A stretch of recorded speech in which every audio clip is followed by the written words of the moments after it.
Well, a little earlier, I spoke to Israel's Deputy Foreign Minister, who told me that the UK's recognition of a Palestinian state hindered previous attempts at a peace agreement.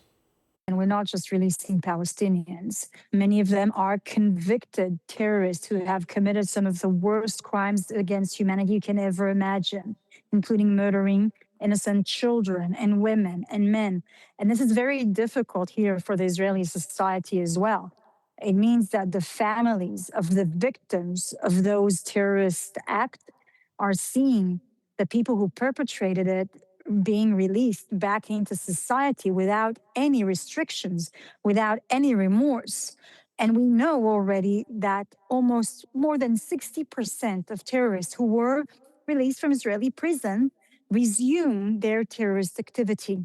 You're saying that from your perspective, the UK government didn't play a key role?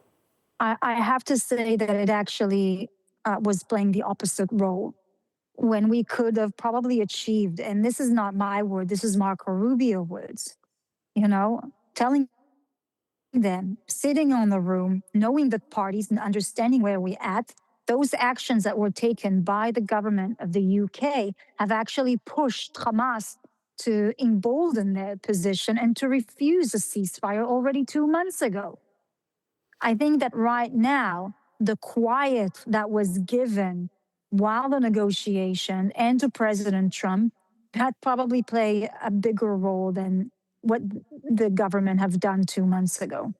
Every time Israel signed an agreement, a ceasefire agreement, it completely fulfill its term. We will stand by and we will fulfill our commitment and the agreement that we've signed on.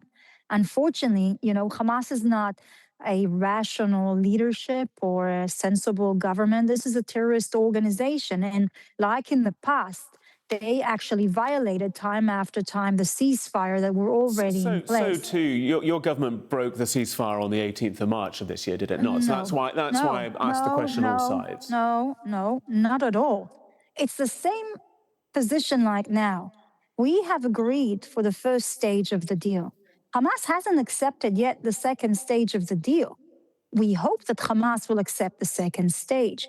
But you need to understand what was accepted by all Arab countries, including Turkey and Qatar and Jordan and the Emiratis, which is also the second stage of the deal that speaks about the disarmament of Hamas not having a role from a military perspective, from a civilian perspective. This is the second stage. If we cannot continue into that second stage, it means that Hamas is breaking those foundations that were laid for a peace in the future. How confident are you that those red lines will not be crossed and that Israel will not annex parts of the West Bank? Well, I have to say, this is one of the major problems in raising unilaterally, one-sidedly, the issue of a two-state solution, of a Palestinian state, without talking to the Israelis, without having us as part of this process. Hold on. No, the government of the UK, Macron's plan, the whole conversation about declaring a Palestinian state, we disagree with you. The Palestinian state experiment have blew up in our face. Gaza was the two-state solution. Gaza had independence to govern itself, to control their education, to rule themselves. And what did they do? They invested all the money that was meant to go to infrastructure, to the economy, into terrorism, in building missiles, warehouses and factories, in the destruction of Israel.